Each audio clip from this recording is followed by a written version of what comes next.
Muy buenas. Yo les agradezco mucho a los dos líderes de Sarayaku que están presentes acá, que son líderes también del movimiento indígena a nivel nacional. Y en primer lugar quisiéramos conversar sobre la vida en la Amazonía y cómo ustedes recuerdan la situación de la comunidad. Tal vez Marlon, si puede contar usted cómo era la comunidad cuando usted era niño, cómo era el territorio, cómo estaba la familia en ese tiempo. Bueno, Sarayaco es un pueblo amazónico. Nuestra niñez pasó entre pescas, bosques, chacra y escuela.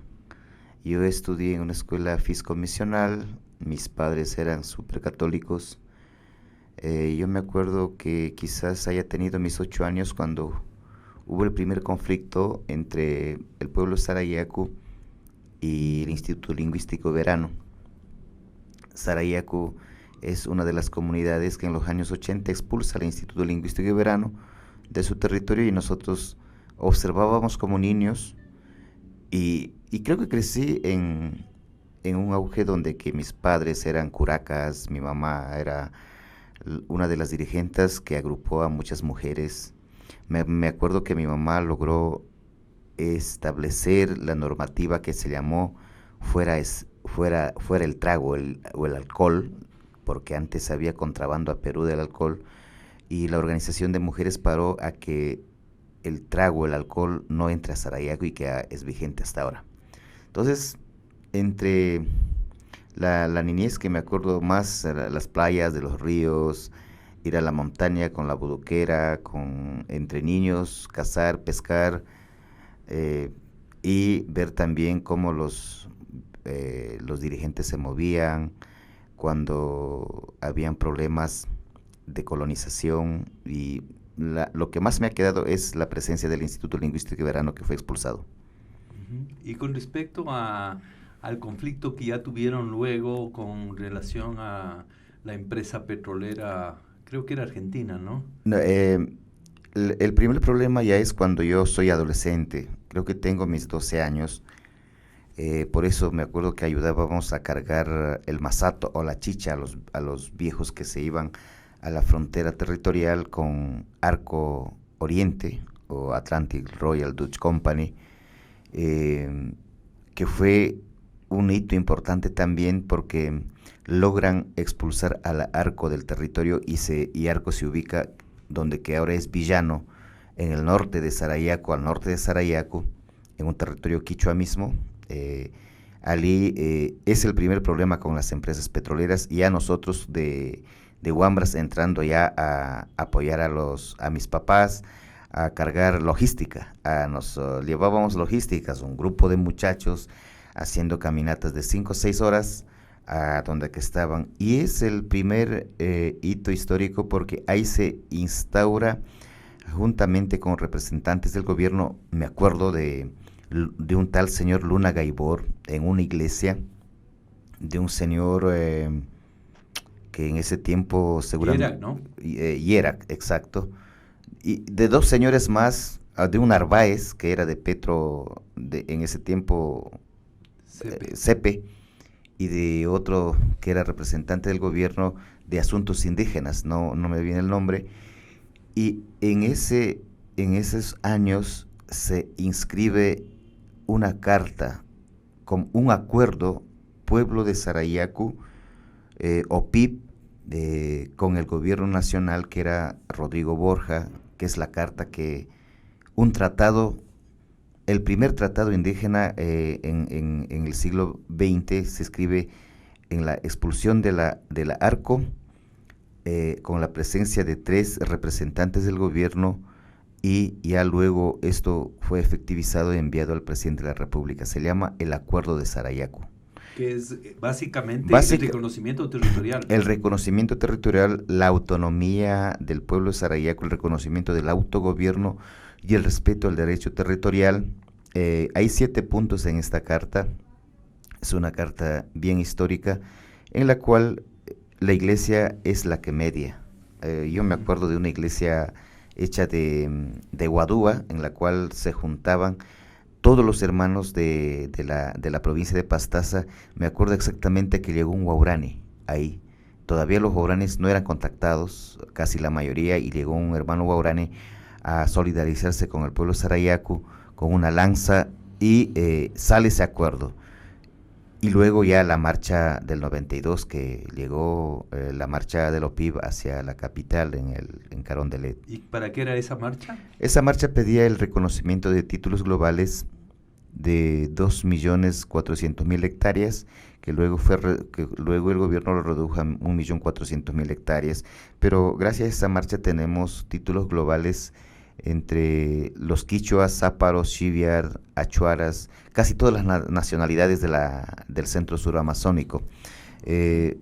Es otorgado el 11 de mayo de 1992 por el presidente Rodrigo Borja.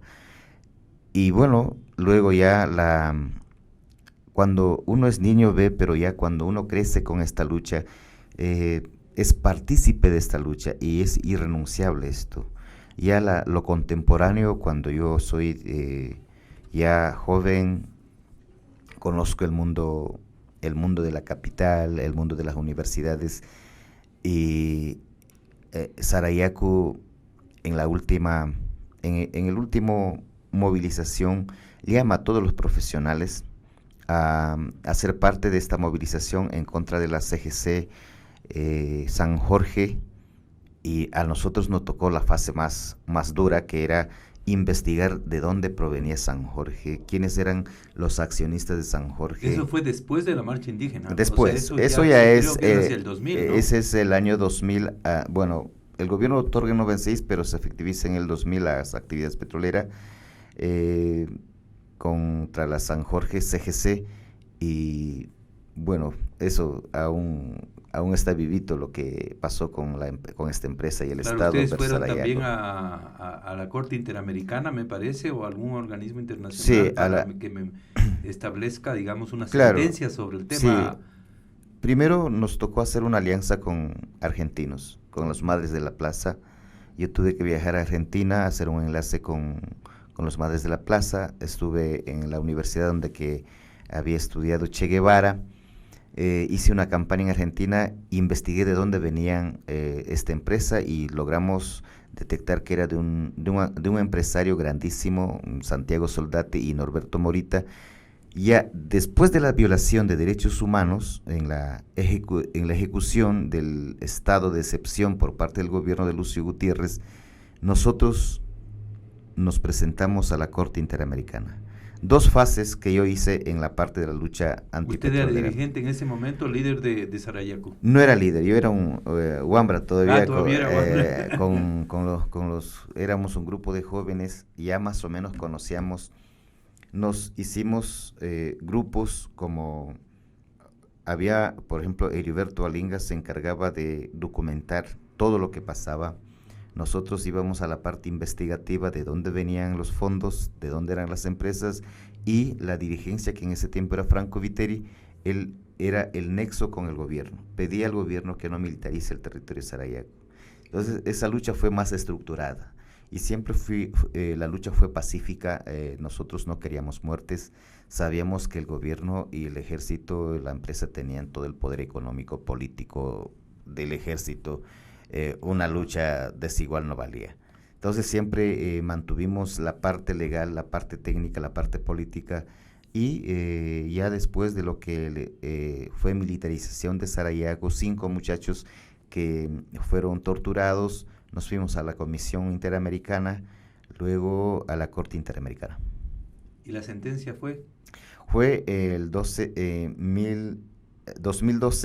en julio del 2012, y favoreció al pueblo de Sarayaku. Es una sentencia que dinamiza un proceso jurídico y también dinamiza una demanda internacional más sobre los derechos humanos y sobre los derechos de los territorios de los pueblos indígenas, cuya sentencia aún no está cumplido a cabalidad. Hay 3 puntos que no se ha cumplido. Por ejemplo, no se han retirado los 1,5 toneladas de pentolitas que están en territorio de Sarayaco, y eso es un problema que está latente. No ha habido una ley que se haya hecho conjuntamente con los pueblos indígenas cuando nuestros derechos van a ser afectados. Esto quiere decir la consulta previa. Esa ley no está hecho, y el respeto del gobierno hacia el territorio, el gobierno no ha respetado, porque en la 11ª ronda otra vez ofertan parte del territorio de Sarayaco a Petroandes, Andes Petroleum, que están efectivamente en procesos de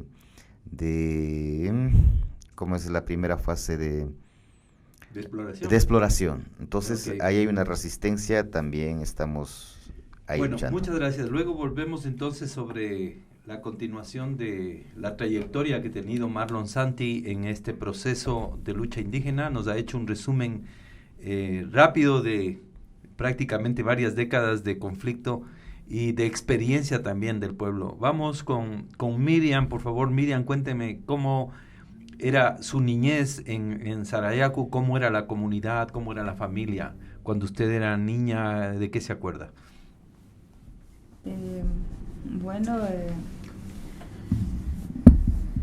Mi niñez en Sarayaco es como...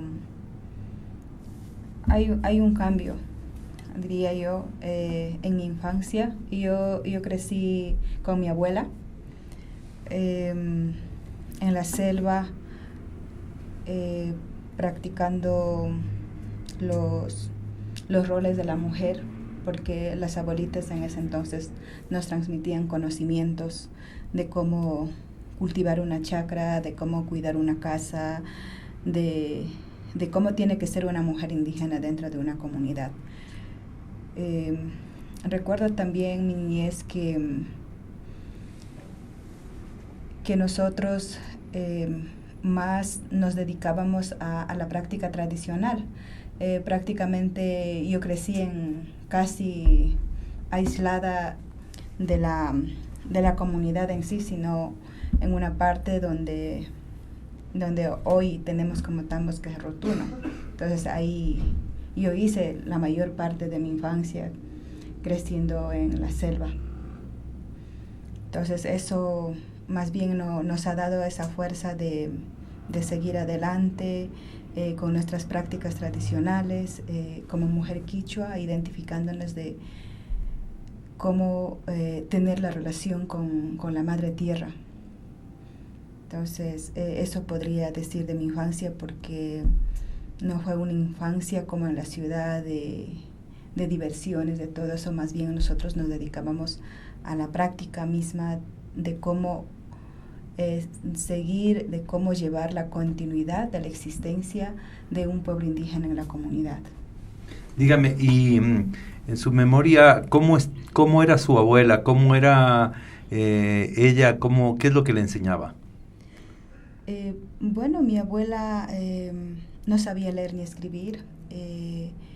Recuerdo de mi abuela sus consejos de cómo debemos ser una mujer.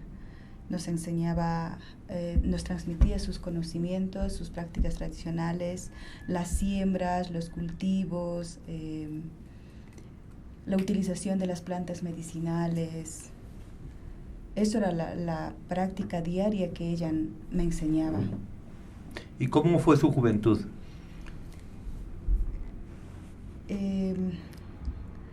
Aparte de la escuela que yo asistía, mi juventud fue en Sarayaco, igual, desde el colegio a la casa, de la casa a la chacra, a la selva a recolectar frutos, a la pesca, donde participábamos también.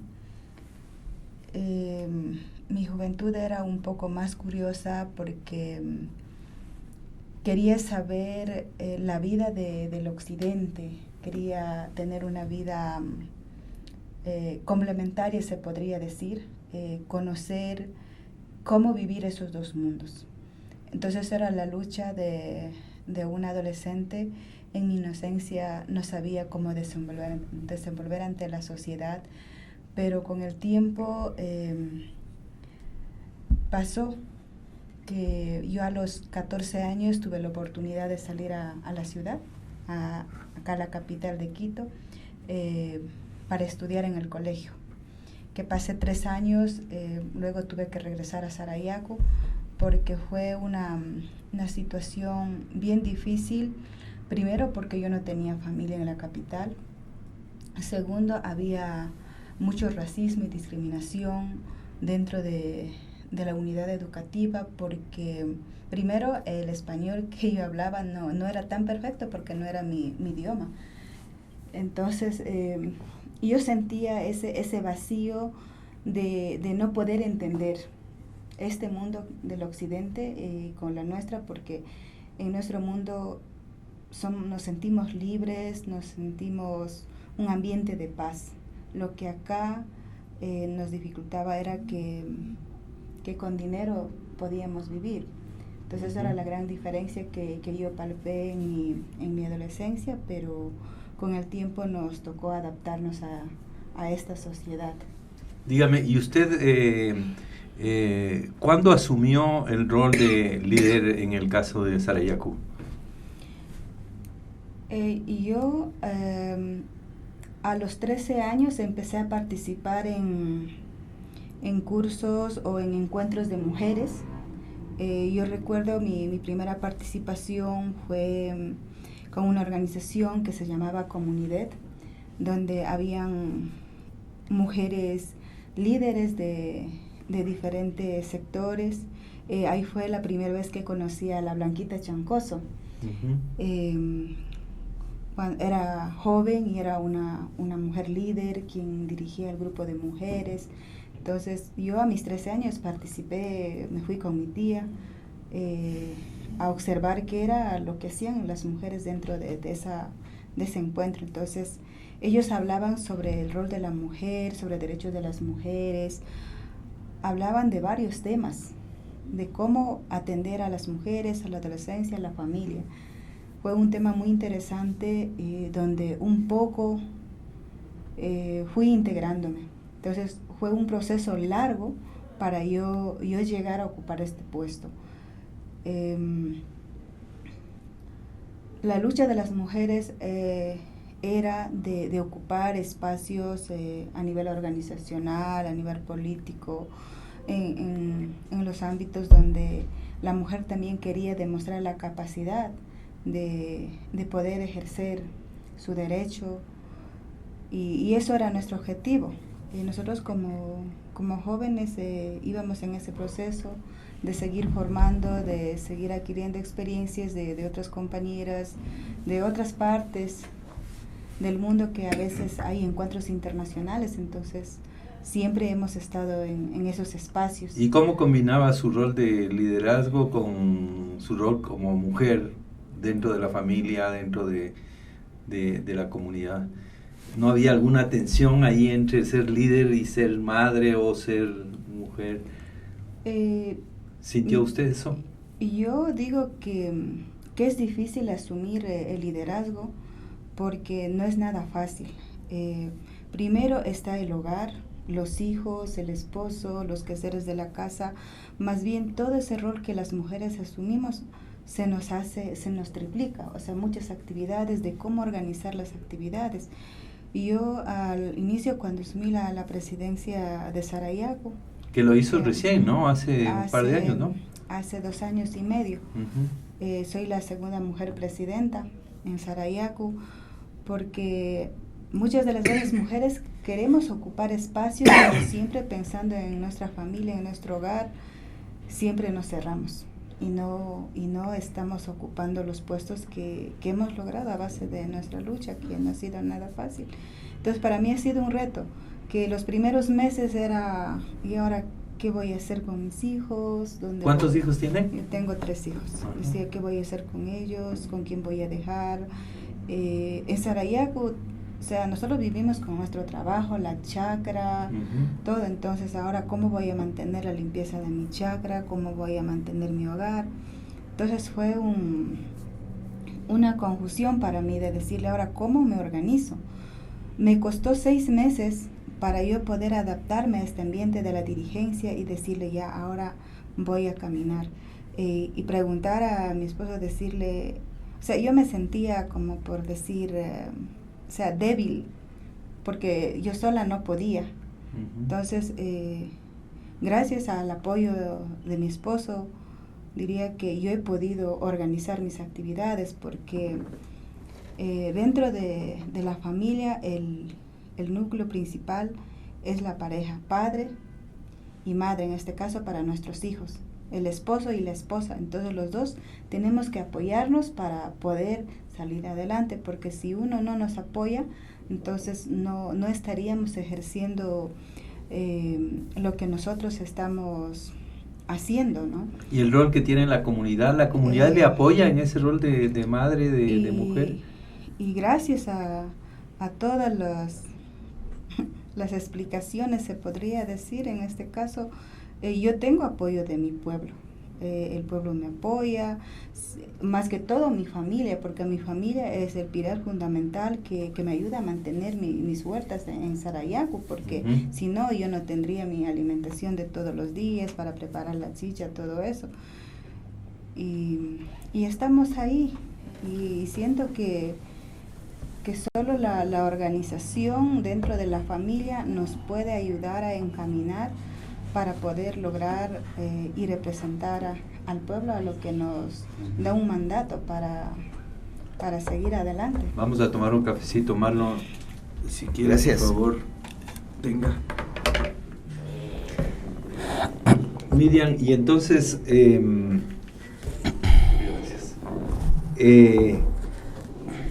con respecto a estos conflictos que vivió Sarayaku en este largo caminar, ¿cómo le vio usted como líder, inclusive como joven, este conflicto que tuvieron con las empresas petroleras, el tema del juicio? ¿Cómo vivió usted eso?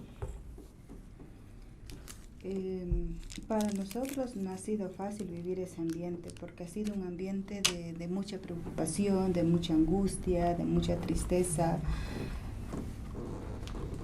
porque para un pueblo que ha vivido su vida en armonía, en paz, y tener este ambiente conflictivo, más bien nos trajo un caos dentro del pueblo. Especialmente nos afectó a las mujeres, a las madres, a los hijos, porque todo el tiempo era la pregunta de qué va a pasar.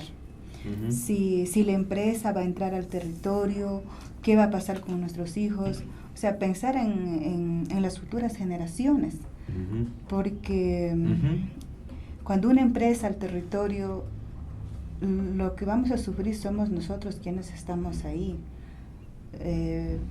con nuestros cultivos, con nuestra cacería, la pesca.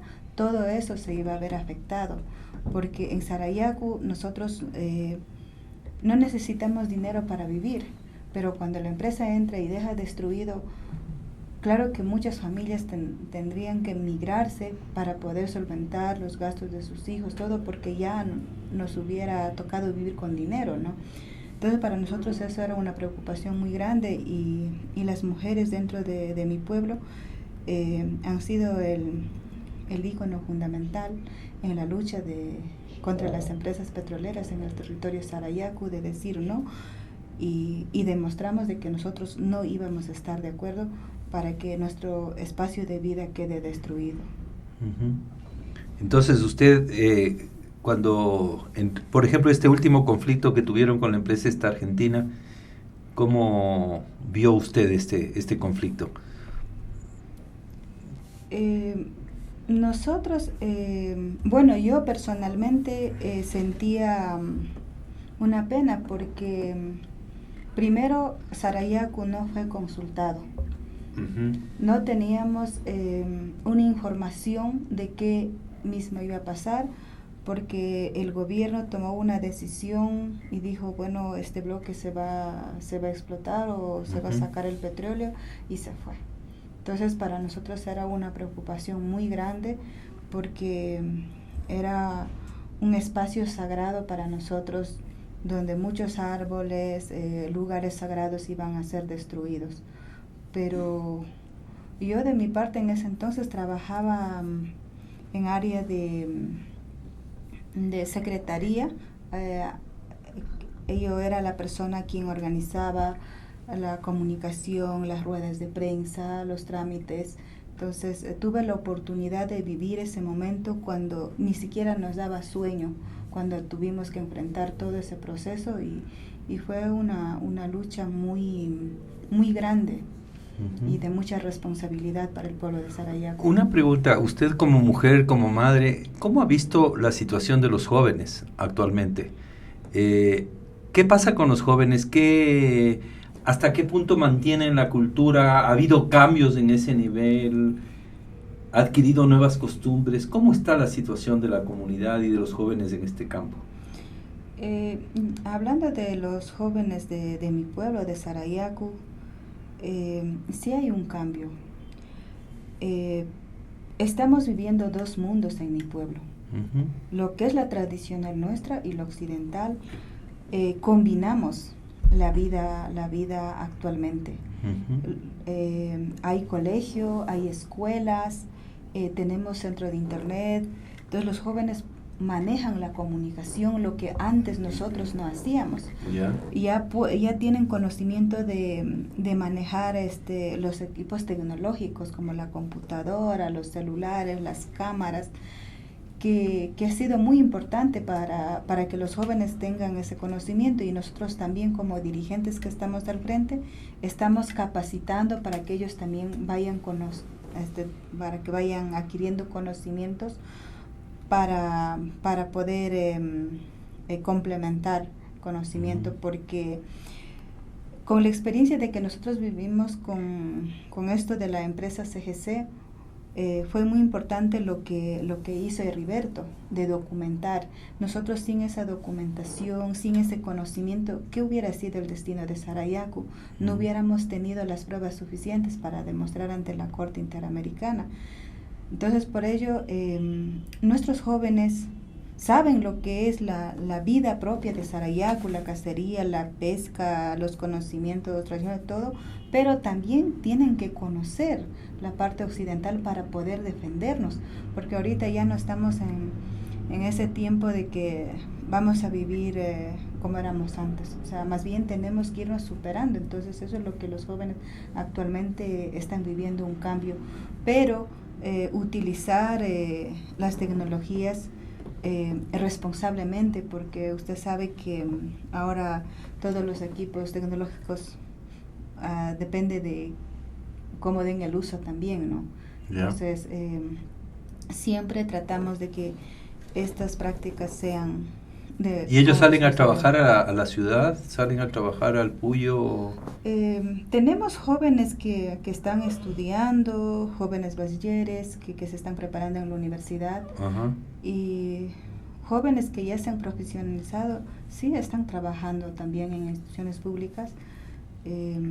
Entonces eso también ha demostrado de que desde los pueblos también ya tenemos profesionales con capacidad de poder ejercer funciones. Okay. Bueno, volvamos entonces con Marlon, que para que pueda tomar, Miriam, su cafecito, por favor. Marlon, un enlace con su rol como dirigente. Usted fue presidente de la CONAIE y ahora es presidente de Pachacuti. ¿Cómo fue ese salto desde Sarayaku digamos, al movimiento nacional? A ver, yo soy de la generación contemporánea de dirigentes que hemos estado al frente de la CONAIE. La lucha en Sarayaku fue frontal al sistema de decisiones y al sistema mismo de la empresa y a las decisiones del gobierno. Y quizás en algunas ocasiones hice presencia nacional aquí y algunos eventos del movimiento indígena de la CONAIE. Yo me acuerdo en un congreso en Otavalo, participé por primera vez en un congreso de la CONAIE, en la cual ya me postularon de candidato y yo tuve que desistir mi candidatura cuando Luis Macas entra por segunda ocasión a la CONAIE. ¿Por qué desistí? Porque aún era presidente de Sarayaco y no podía dejar mi cargo de ser presidente de Sarayaco. Había algunas agendas. Pero eso creo que quedó como algún sabor amargo, porque ya las bases querían ver a un nuevo dirigente. Cuando yo estoy en Sarayaco trabajando después de la presidencia, llega el mensaje, estuvimos cosechando un maíz en la chacra, entonces llega el mensaje de que venía una avioneta para sacarme a mí. Y yo decía, pero ¿cuál es el objetivo? Sabía que había un congreso de la CONFENIAE y posterior el congreso de la CONAIE que se iba a hacer en Santo Domingo de los Colorados, de los Sáchilas, y allí la CONFENIAE, por unanimidad de todas las nacionalidades, había designado mi nombre. Y yo estuve en Sarayaco sin pensar qué consecuencias iba a tener siendo dirigente de la CONAIE. Cuando salgo al Puyo, ya la delegación estaba con rumbo a Santo Domingo. No había tiempo de discutir, porque yo escribí un plan pequeño para ejercer la autoridad en la CONAIE. Cuando yo salgo de Sarayaco, me encuentro con la caravana, me meten a un carro con compañeros y ya rumbo a Santo Domingo, y en Santo Domingo me enfermo yo. No me digas. Estuve hospitalizado el primer día, estuve en la casa de unas hermanitas, las hermanas carmelitas, y sin mí ya estaba la situación de que yo sea, en unanimidad, en consenso, había la decisión de que yo sea presidente de la CONAIE. Yo solo salía a recibir el mando cuando ya el Congreso había decidido, me posesionan presidente, salgo en una silla de ruedas, discúlpeme, salgo en una silla de ruedas y acepto la presidencia, y después de dar un discurso me retiro del Congreso. O sea, ya terminó el Congreso, habían orquestas, había fiesta que estaban haciendo los hermanos que me apoyaban. Me retiro y me voy directamente a nuevamente hospitalizarme en el Puyo. Curándome ya después, hice una agenda a los 15 días de posesión y me posesiono. Yo quería que la mama Tránsito Amaguaña, que aún estaba viva, me diera la vara de mando, pero era difícil traerla a ella desde donde que ella vivía, Cangagua, Cayambe, y la vara de mando fue otorgado por quien estaba feneciendo en sus funciones, Luis Macas. ¿Fue el año 2000? 2007 a 2010. Okay. Y todos conocen, fue los años más fuertes de leyes que luchamos. Cumplí mi agenda, reorganicé. Después del nefasto acuerdo con Lucio Gutiérrez, el movimiento indígena estaba súper fracturado. Creo que la capacidad juvenil que tenía no me dejó descansar. No había días ni noches para mí, ni fin de semanas. Yo caminé de extremo a extremo, caminé a pueblos que aún en la construcción de la CONAIE habían conocido a dirigentes. Entonces tuve que influenciar en lugares donde que la CONAIE no tuvo presencia. Levanté la organización CONAICE a las nacionalidades de la costa con más fuerza.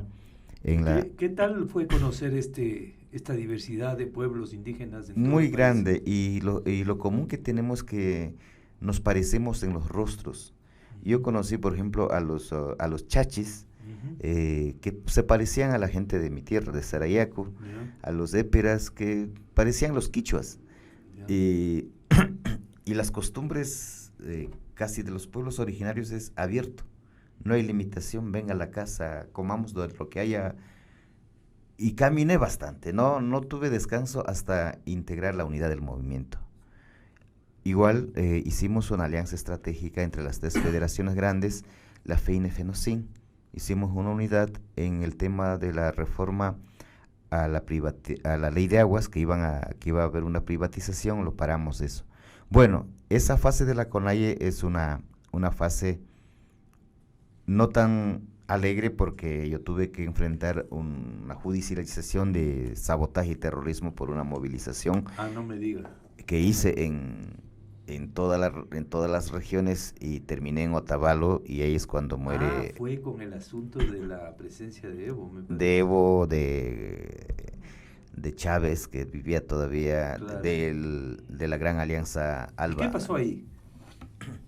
Lo que reclamábamos es que cualquier alianza latinoamericana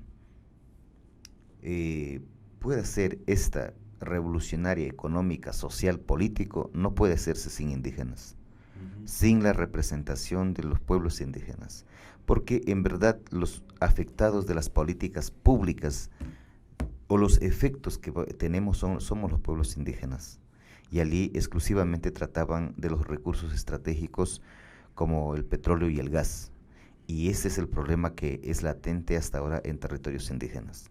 Dígame, ahora que estaba hablando de eso, usted le tocó, digamos, todo el periodo de inicio de la Revolución Ciudadana. ¿Cómo fue esa relación con el gobierno? ¿Qué es lo que pasó? ¿Qué es lo que se quebró? A ver, como toda organización social, apoyamos a Correa. Yo a Correa le conocí cuando ni siquiera era ministro, cuando era profesor de la San Francisco, en un evento en Cuenca. Luego conocí en Ambato, cuando era el congreso del movimiento Pachacutic, y en sus inicios de candidato a la presidencia de la República, el movimiento indígena no acepta hacer el binomio con Luis Macas, lanzan a Luis Macas y luego gana Correa, pero en sus inicios tuvo un apoyo de todos los sectores sociales, y como persona apoyé. Y en la agenda que estableció él, por ejemplo, la defensa del Yasuní, nosotros somos parte activa en la defensa del Yasuní. Trajimos actores de Hollywood como Corianca, que filmó El Encuentro de Dos Mundos, que es una película muy bonita. Con ellas hicimos una campaña para el Yasuní, pero ya cuando el Yasuní cae fue un fracaso y fue un dolor para nosotros. Todos los proyectos emblemáticos de Correa estaban encaminados a una sustentabilidad postpetrolera, pero ya luego con los errores que venía haciendo, nosotros nos separamos públicamente después del diálogo de la muerte del Bosco Bizum, porque ya hubo una agresividad tan fuerte en la implementación de bloques mineros en el sur de Ecuador, en los Andes, y bloques petroleros. O sea, el socialismo o la Revolución Ciudadana de Ecuador cayó en lo que era antes la derecha ecuatoriana. O sea, no hubo otra fase que la misma cosa. Entonces, bueno, tuvieron que distanciarse. Tuvimos que distanciarnos y hacer una lucha sin tregua. Yo, desde el momento que mataron a Bosco Bizum, a Tendetza, José Tendetza y a otros compañeros más en Cóndor Mirador, yo dije, con este presidente nunca voy a saludar, no voy a llegar a una tregua, y fue una posición firme de la CONAIE en ese tiempo. Nosotros en tiempo de este presidente Correa nunca tuvimos ni la mínima idea de gobernar. El plan Suma Causa y que él escribió simplemente era un papel, no era en efectivizar este plan para los ciudadanos y los pueblos en Ecuador. Hubo un periodo largo. Usted dice que salió debilitada la CONAIE del tiempo de Lucio Gutiérrez, luego viene su periodo como presidente de la CONAIE. ¿Qué pasó durante todos estos 10 años? ¿Cómo quedó la organización? ¿Qué pasó? Porque una de las preguntas que se hace ahora con el paro es por qué se retomó la presencia protagónica de la CONAIE. Yeah. ¿Qué pasó en estos 10 años? Verá, había una política pública del gobierno de dividir al movimiento indígena, y lo hizo con todas las organizaciones sociales del país. Intervino fuerte en el movimiento indígena. Si no pudo con la CONAIE, que es la matriz, pudo con las regionales. Por ejemplo, teníamos 2 presidentes regionales de la CONFEñey. uno de ala gobernista y otro de la ala de nuestro movimiento, que era la Confenía Representativa de los Pueblos y Nacionalidades, intervino en las organizaciones de segundo grado, en las organizaciones grandes, como de las grandes provincias, a dividir netamente las organizaciones locales territoriales. Y logró, en algún sentido logró, pero igual el caminar mío día a día tuvo la oportunidad de nuevamente reagruparnos. Por eso es que cuando muere Bosco Bizum, la movilización es fuerte a nivel nacional y en la región amazónica se paraliza fuerte la muerte del compañero Shuar. Entonces, todo el tiempo hubo una agenda de dividir al movimiento. ¿Por qué retoma el movimiento indígena con fuerza ahora? Después de Correa hay un espacio de tranquilidad. Nosotros hemos respirado. Los dirigentes de organizaciones, primero, segundo, tercer grado, hemos respirado porque no hubo una política pública de dividir al movimiento, de movilizarnos para controlar a ciertos dirigentes que se iban al gobierno. Hubo un respiro que reagrupa, pero hay un descontento de nuestras bases sobre las medidas que se toman, de los distintos gobiernos que se tomaban, y más se ahonda en este periodo de Lenin, pero es la misma cosa. La ruta o el libreto seguía en la continuidad de la Revolución Ciudadana con otra imagen, y allí creo que nos ha dado un año y más de reagruparnos nuevamente, hablar de nuestra agenda en territorios, en las organizaciones. Las organizaciones se fortalecen fuertemente. ¿No han cambiado las organizaciones? O sea, me pregunto desde su niñez, desde los 90 que se dio el primer levantamiento y la marcha indígena, ¿cómo han cambiado las comunidades, los pueblos en estos 30 años? Porque ya son 30 años, ¿no? Hay un cambio en, digamos, la organización de base. Sí, hay un cambio generacional y también de conceptos. Por ejemplo, hay que ser enfáticos que el movimiento indígena nace como un brazo del socialismo, del comunismo, en los años dados, como el FEI, Federación Ecuatoriana de Indígenas, que nacen frente a las revoluciones cubanas y socialistas. Ese es el movimiento que nace en el Ecuador. Luego las organizaciones salen de estos movimientos. También con la Iglesia Católica, ¿no? Con la Iglesia Católica, con la tendencia iglesia de izquierda, Teología de la Liberación, Leonidas Probaño y otros compañeros de Brasil, nace. Pero la iglesia no es que se interviene así nomás, porque en la iglesia también hubo pensadores como Leonidas Probaño, Leonardo Boff, por ejemplo. Ellos han mantenido de que la iglesia tiene que hacer un papel fundamental si estamos dando seguimiento a las palabras de Cristo, que fue el primer revolucionario. De ahí se retira el movimiento indígena. Se autonomiza, ¿no? Sí, y se autonomiza y nace la nueva ideología. A ver, ¿qué somos nosotros?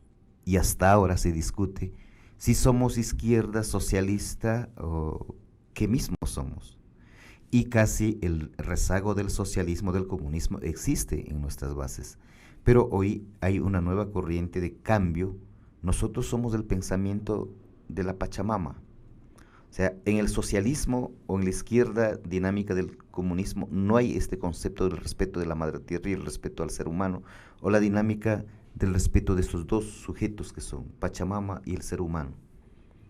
Socialismo como el capitalismo y el comunismo ven a la naturaleza como bonanza, como algo que tiene que dar rentabilidad económica. Pero en la concepción indígena, que es amazónico, que ya está pragmado en conceptos ya de avanzada, diríamos, en conceptos técnicos y científicos, la Pachamama es un sujeto de derecho. Sin la Pachamama el hombre no puede continuar. Entonces nace el pensamiento pachamamista, diríamos. Y hay pensadores como Evo Morales, hay pensadores como el pueblo de Sarayaco que ha dado conceptos del Causaxacha, Pachamama, que está ya en las élites de estudio como instituciones universitarias. Hay investigaciones. Entonces se transforma, no se muta, sino el pensamiento verdadero de los pueblos indígenas existía. Había un refuerzo del pensamiento comunista socialista, pero ahora con más fuerza el pensamiento pachamamista y del ser humano. Hoy sí tengo que decir con respeto a quienes son de izquierda, nosotros nacimos en la izquierda socialista comunista, pero nuestro pensamiento es pachamamista y los derechos del ser humano. Entonces, vivieron un periodo largo de repliegue. ¿Cómo le llamaría este periodo que pasó desde Gutiérrez hasta ahora, digamos? En donde se debilitó la CONAIE, hubo transformaciones también a nivel de base, de organizaciones de base. Claro, hay un periodo de mantener a la organización para no perder, y hay un periodo de reacción, y hay periodos de reacción de nuestras organizaciones, y hay un periodo de descanso, donde se reagrupan las organizaciones, porque los problemas son comunes. Los problemas de día a día de cada organización territorial, local, provincial, nacional, son comunes. Y ese problema es la que nos junta. Mientras ese problema no exista, siempre el movimiento unido, el movimiento indígena, se juntará bajo las premisas de ese problema. Ahora, veamos lo que pasa actualmente. ¿Cuáles eran las expectativas frente a la situación? No sé si Miriam puede contarnos. ¿Por qué los indígenas, con ese pensamiento que plantea Marlon, tienen que preocuparse de un problema como los combustibles? ¿Qué es lo que sintió las bases para participar en este último proceso?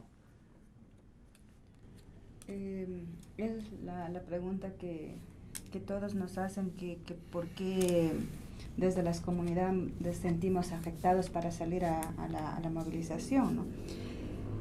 De alguna u otra forma sí nos afecta, porque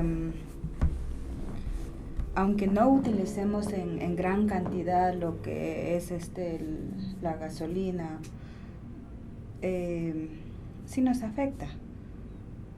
Como ejemplo la canasta básica familiar, porque desde las comunidades estamos en constante movilización por nuestras actividades también como dirigentes y la población también, aunque no tengamos una gran escala de consumo de combustible, pero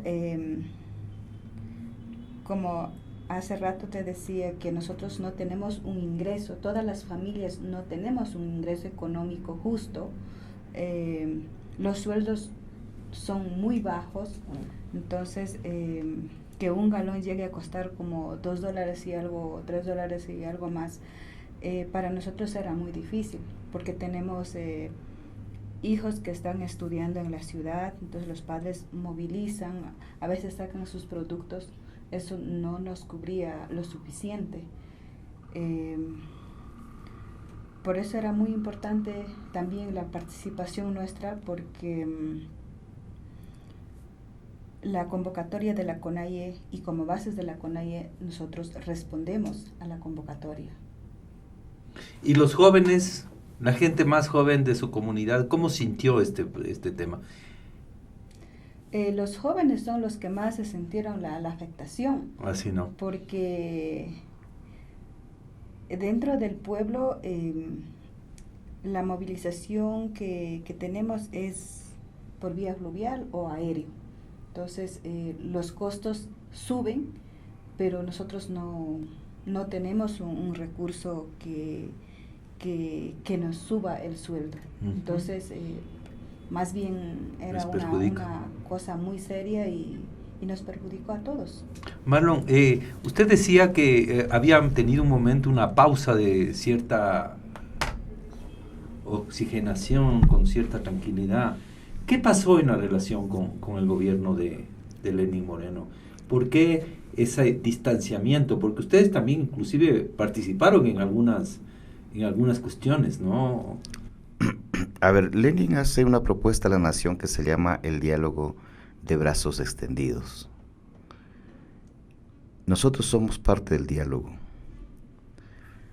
pero ya en la efectivización progresiva del diálogo, en el cumplimiento de las metas que se planteó, por ejemplo, voy a poner un tema, el sistema de educación bilingüe. Es un sistema de acuerdo a la Constitución. No se ha efectivizado. El planteamiento del movimiento indígena en el tema de la minería y petróleo, más bien se han ampliado estos temas y las decisiones le han tomado las cámaras que representan a estos, por ejemplo, la Cámara de Minería, la Cámara de Empresarios, han tomado decisiones. Ahora, claro, cuando nos sentimos, digamos, ofendidos o cuando nos vamos fuera de lo común o de lo que nosotros no nos sentimos representados, es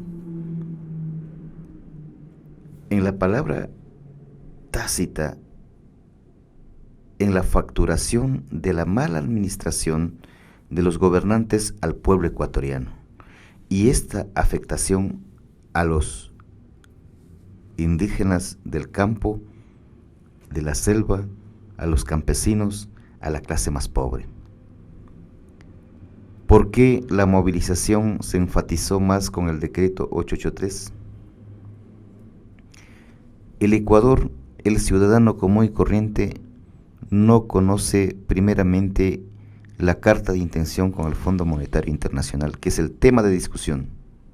Yo, por ejemplo, no conozco, pero sé que hay cláusulas graves para el Ecuador. El formato de privatización desde el gobierno hacia las zonas estratégicas que serían comunicación, hidroeléctricas y hasta instituciones públicas como los bancos, etcétera, etcétera. Y el subir los combustibles, que es un efecto duro, o sea, ahorita lo suben, y eso ocurrió el día 3 a las 12 de la noche. Al día siguiente hubo un efecto dominó. Sí, ¿no? Todas las cosas, hubo una especulación tan grande. En ese sentido, un ecuatoriano, un indígena, pongamos uno de mi tierra ya, que su ingreso fluctúa entre 370 a 490 dólares mensuales, no va a poder tener acceso a una educación.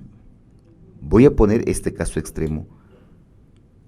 Suben los pasajes, suben el costo de vida en la ciudad, los arriendos van a subir, o sea, todo sube, pero no sube las ganancias de un ciudadano y se va a volver invivible. Ya se vivió esos días. Todos los precios sobre encima de la canasta familiar básica. El movimiento indígena, cuando se levanta en contra del decreto 883, está pidiendo que dé de baja, pero que el gobierno dé las líneas políticas, dé las líneas de conducción, de recuperar lo que no se ha recuperado. Y el gobierno dijo, los combustibles están yendo a los contrabandos de los grandes empresarios, y así lo dijo en la reunión que tuvimos. Entonces, la culpa no es de los ecuatorianos, de la clase pobre, es un error y el no poder controlar desde el gobierno a estas mafias que están enquistadas. Dígame, esa medida del 883 llevó adelante el paro de transportes. ¿Cómo fue en el caso? ¿Usted estaba en el Puyo ahí, en su tierra tal vez? ¿Qué es lo que pasó ahí? Vea, yo había recorrido y estuve terminando mi recorrido desde Zamora y llegué al Puyo a las 4 de la tarde. Me invitaron los de la UNE y en la UNE estaban los taxistas pidiendo auxilio al movimiento indígena, a las nacionalidades. Entonces, solidariamente yo me voy al paro, nos fuimos con un grupo de 150 personas y llega el ejército y la policía, le dicen, señores, vamos a tomar fotografías de la placa de los autos, los que no se retiran tendrán procesos judiciales. Toditos los taxistas se retiraron, toditos, taxistas, buceteros, los que tienen grandes camiones, desaparecieron del lugar donde que me detienen y nos quedamos un grupo reducido de dirigentes indígenas. Eso fue el día jueves. Jueves, sí, el día 3. Ajá. Al día siguiente, sí, el día 3. Entonces la convocatoria era de los taxistas, no del movimiento indígena. Nosotros por solidario, mejor dicho, por metido, me botan echando a la cárcel. Pero creo que fue una mala acertada porque la única cosa que estuve haciendo, yo soy parte de un colectivo de comunicadores comunitarios que se llaman Lanceros Digitales y estuve haciendo mi papel de comunicador. De comunicador estuve pasando en vivo y estuve también documentando, pero creo que ya estaba dirigido. El coronel que me viene a detener dice, baje esa cámara. Digo, no puedo bajar. Y salió con la palabra, deténganle.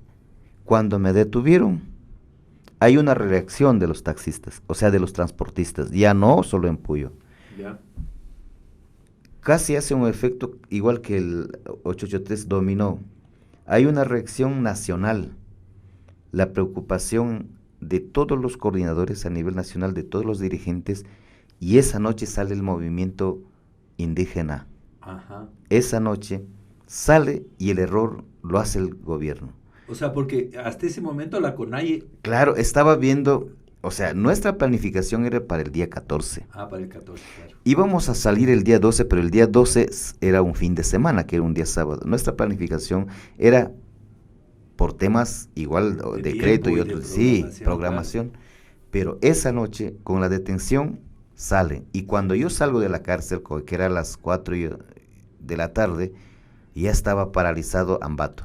No me digas. Cotopaxi, Riobamba, Napo, Sucumbíos, estaba todo el país. Y todos pedían la libertad. Cuando yo salgo ya estaba adelantado la movilización. Entonces creo que el error de los taxistas es que la dirigencia negoció acá. Y las bases reclamaban la negociación de los dirigentes. Y otra vez salen, y en todas las provincias ya desobedecieron a la dirigencia. Los taxistas, o sea, los rodantes. Entonces salen y cuando escucho en Riobamba que los taxistas estaban movilizados, todos cooperando con el movimiento indígena. Se juntaron las dos fuerzas, pero no la dirigencia, con mucho respeto a los transportistas. ¿Eso ya fue el fin de semana o fue el viernes? El viernes. El viernes. El viernes ya había una articulación. Una articulación con las federaciones provinciales, porque las nacionales ya les habían traicionado. Claro. Y hubo un malestar de las provinciales en contra de los dirigentes nacionales. Entonces creo que fue un momento de una tensión, de retención de tantos años de la mala administración de los gobiernos de turno y que nosotros tengamos que pagar. Hay una cosa clara aquí. Nosotros no podemos pagar la mala administración, en palabras simples, los robos de lo que ellos han hecho. Hay un déficit fiscal, pero esa es una mala administración de los gobernantes.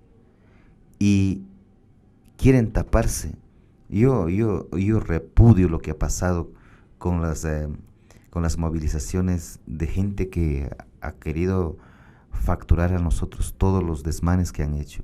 Al menos en la región amazónica, nosotros siempre dijimos que vamos a luchar con la dignidad en alto. Y hemos mantenido hasta el último esta palabra. Por supuesto que hay también un malestar colectivo de todos los ecuatorianos. Yo me vine a la Casa de la Cultura y tuve que pasar por el sur. Y así me decían en el sur, cuidado que nos traiciones, cuidado te vendas, ustedes van a dialogar, cuidado te vendas, no podemos vivir aquí en la ciudad con este mísero sueldo que tenemos. O sea, hubo un descontento, no indígenas. O sea, había ciudadanos comunes y corrientes que estaban, hemos llegado a la desesperación, a una psicosis colectiva de que nuestra vida está en peores condiciones, en camino casi a lo que es Venezuela. Dígame usted, Miriam, ¿cómo vivió esos momentos de la declaración del paro del transporte y qué pasó con el movimiento indígena, con sus comunidades?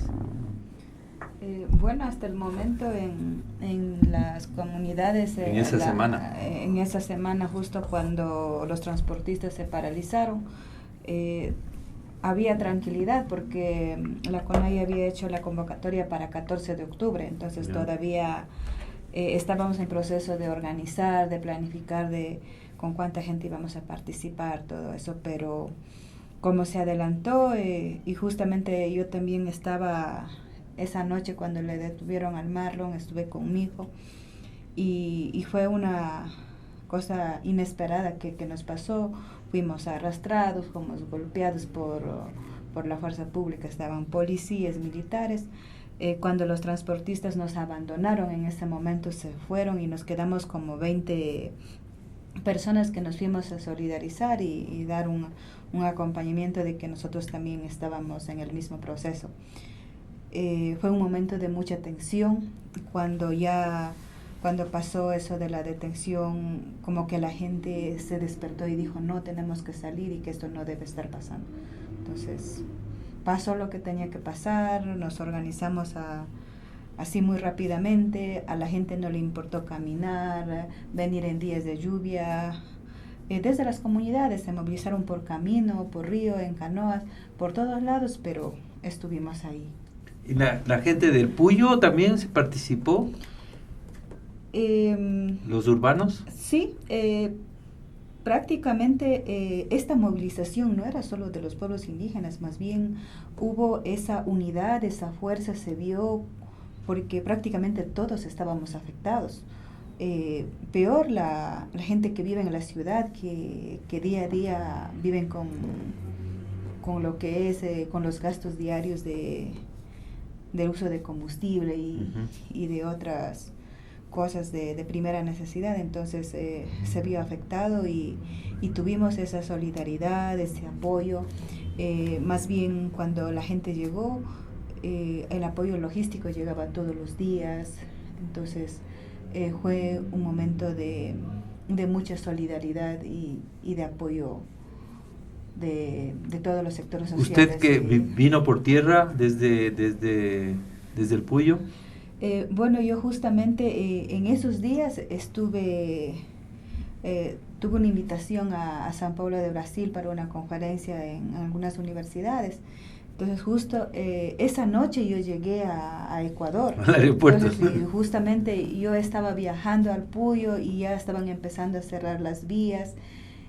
Y yo todavía no estaba organizada en mi pueblo, no habíamos informado de todo lo que estaba pasando, que solo en las noticias la gente estaba enterándose del decreto 883, lo que estaba pasando, pero no había un análisis profundo de cuál iba a ser nuestra reacción al momento. Pero yo llegando al Puyo con los dirigentes que estaban en la comunidad, tuvimos que organizar rápidamente para nosotros también estar ahí. Muy bien. Entonces, con respecto ya hacia los resultados del proceso, ¿cómo le ve Marlon los resultados del proceso? De esos 11 días de lucha que se dio desde el paro de transportistas hasta la participación de ustedes y la participación de muchísimos sectores barriales, del cacerolazo. Bueno, todo eso tuvo como resultado el diálogo con el presidente a través de la televisión. Esa iniciativa, por ejemplo, ¿cómo la tomaron ustedes? A ver, creo que era el momento de hacer un alto porque ya habían caídos. A esos días ya habían como 7 muertos y era grave la situación. Yo personalmente, cabalgo en una ruta que la justicia es lo primero y la paz. Tuvimos que intermediar mediante Naciones Unidas y la Conferencia Episcopal para que pidieran al presidente sentarse. Y cuando nos sentamos, una de las tristes realidades que yo llevo es que habían ministros que no entendían el problema. Habían intenciones de los ministros que querían que la gente se siga matando. Y yo estuve en el frente en la segunda toma de la Asamblea Nacional, que era una toma simbólica, pero la gente ya no sostenía, ya no quería estar ahí dándose las vueltas. La gente quería, o sea, morirse mismo por una causa justa quizás. Tuvimos que controlar mucho a nuestra gente. El presidente se retiró para 15 minutos y creo que vino a su conciencia que era el momento de parar esto. El decreto 883 está derogado. Fue un triunfo del movimiento y de los ecuatorianos. Todas las provincias nos han recibido con brazos abiertos, como a héroes, pero yo digo que ellos son héroes. Y habían mujeres, hombres que lloraban. Yo me paré en Ambato y en Baños, donde que había gente, y en Puyo había una multitud de gente que nos esperaban. Había gente que lloraba. Pero hoy viene otra etapa que es la más difícil. Se suspendió la mesa que ya tenía que haber tenido el decreto listo. ¿Por qué se suspendió? Porque atrás de esta movilización hay procesos judiciales a los dirigentes, entonces no hay tranquilidad. Hay muchos encarcelados y hay 3 compañeros en situaciones graves en el hospital que mañana estaremos dando información oficial.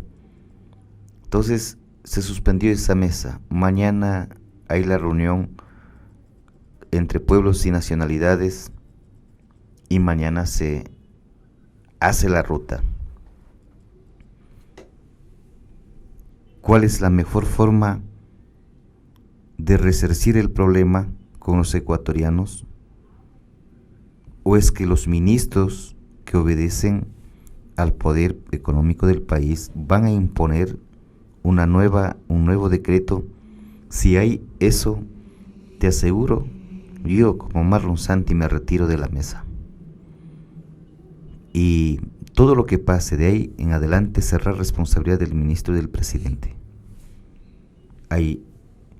Y si el decreto que se va a llamar decreto popular que le vamos a presentar, que son 3 puntos, es aceptado o la medida que se tomó para el alza de combustible se mantiene con los subsidios, es aceptado, habría una tregua. Ahora mismo en redes sociales hay una convocatoria ya no del movimiento indígena, hay una convocatoria de ciudadanos que están convocándose después de mañana. Entonces, para mí es grave la situación, pero voy a abogar por la paz hasta el último momento. Voy a pedir a todos los dirigentes que aboguemos por la paz y que el presidente ceda lo que nosotros estamos demandando, no como movimiento indígena, sino como ecuatorianos. Pero también decirles a los ecuatorianos que ya no está en la decisión de la dirigencia indígena mantener derogado el decreto 883. Eso ya es decisión del Ejecutivo, del presidente y sus ministros. Nosotros vamos a proponer un decreto y hasta ahí llegó. Y si no es aprobado, igual comunicaremos a los ecuatorianos.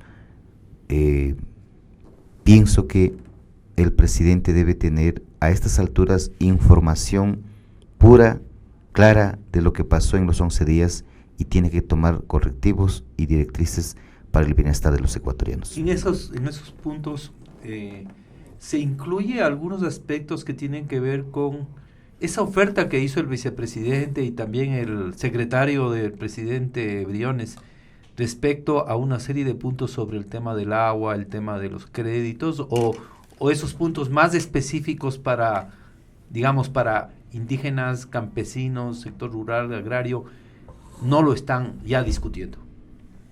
Esos puntos no están en la discusión. No están. Es una agenda que hace 2 años el presidente se comprometió a hacer. Claro. Tienen que estar ahora en la medición del cumplimiento. Ahora es solo el decreto 883. Yeah. Y también les preocupa porque hay otros temas del movimiento, pero de todos modos nos hemos enfocado en este tema del decreto. En anteriores paros, levantamientos indígenas, la solución siempre integraba una serie de medidas que tenían que ver con problemáticas específicas de los pueblos indígenas. En este caso, el movimiento indígena ha asumido un papel muchísimo más amplio en relación con demandas que son de todos los ciudadanos, de los ecuatorianos, de mí, de mi familia, de los barrios. Entonces, ¿por qué ese cambio del movimiento indígena? Creo que es un efecto efectivo de estos decretos que afectan a la gente pobre del país, a nuestros colectivos, le enraizan más el empobrecimiento de nuestros colectivos. Esto conjuega con la dinámica social de barrios que también están preocupados, pero los más afectados, vean, después de los 200 años de la vida republicana, los más afectados somos los campesinos y los indígenas. Sí. Vamos a seguir en las precarias condiciones, vamos a ser marginados más. Aquí viene la ley, la teoría de Darwin, pero como el más apto sobrevive, o sea, los que tienen plata van a sobrevivir aquí. Y creo que ese es el peligro que medimos nosotros.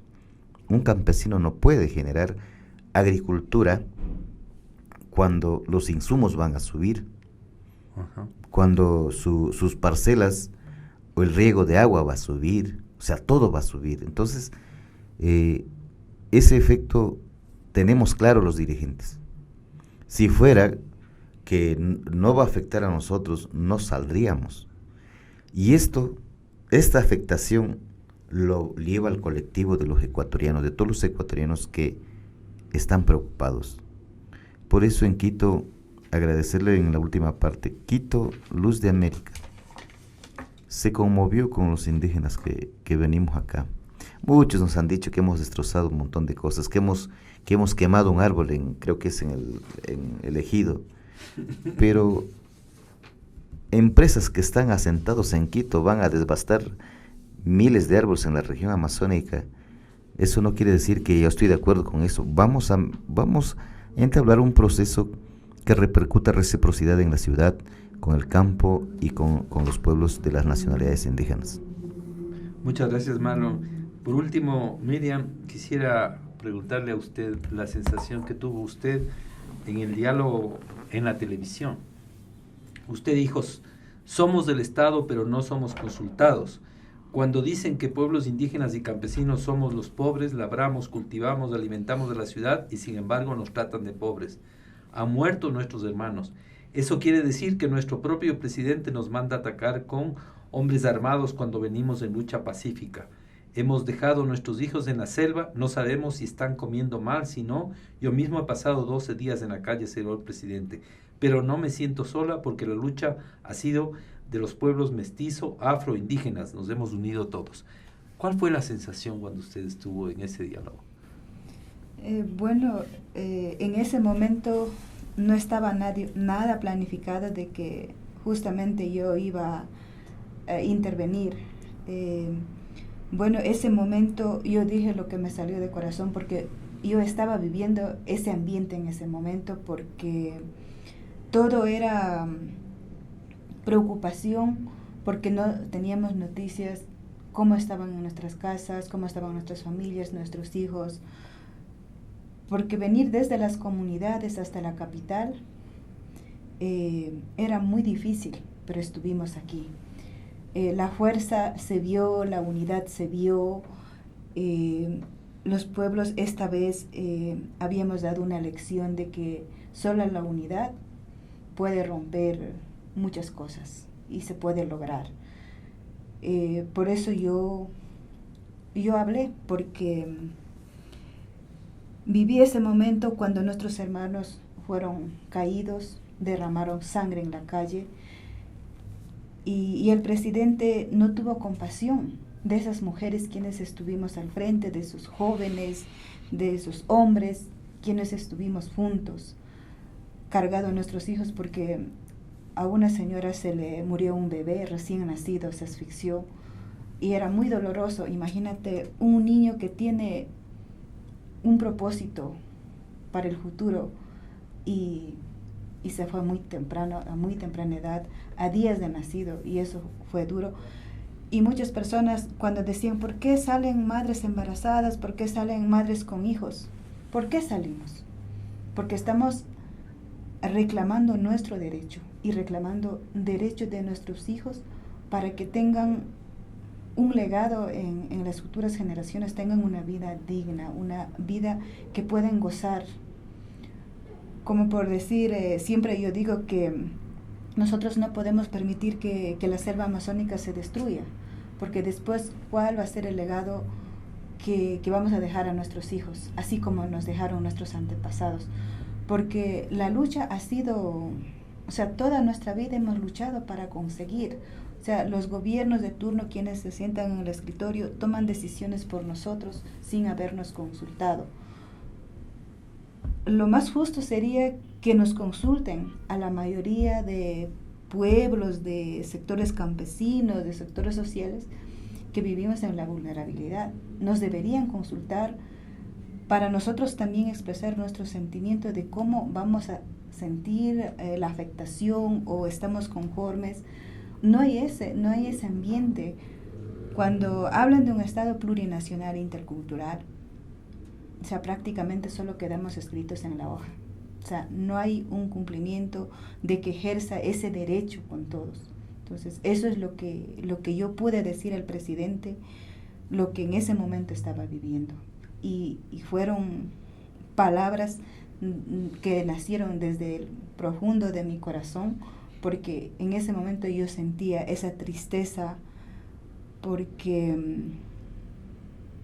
fue un momento de mucha tensión cuando nuestros dirigentes estaban siendo perseguidos, cuando muchos de nuestros hermanos y hermanas estaban encarcelados, desaparecidos.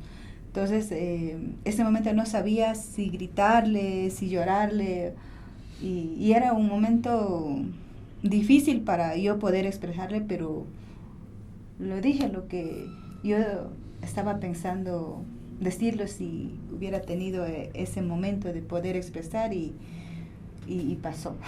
Muchas gracias a ustedes por haber venido acá a Flaxo. Yo les agradezco mucho y realmente unas felicitaciones también por toda esa lucha que han dado desde hace algún tiempo. Espero que les salga bien. Yo creo que esto es un punto fundamental para la vida del país. Yo creo que depende del diálogo que se dé ahora, depende si llega ese acuerdo cualquier proceso futuro en el Ecuador. Así que tienen sobre sus hombros una responsabilidad muy grande, pero todos estamos con ustedes y muchas gracias.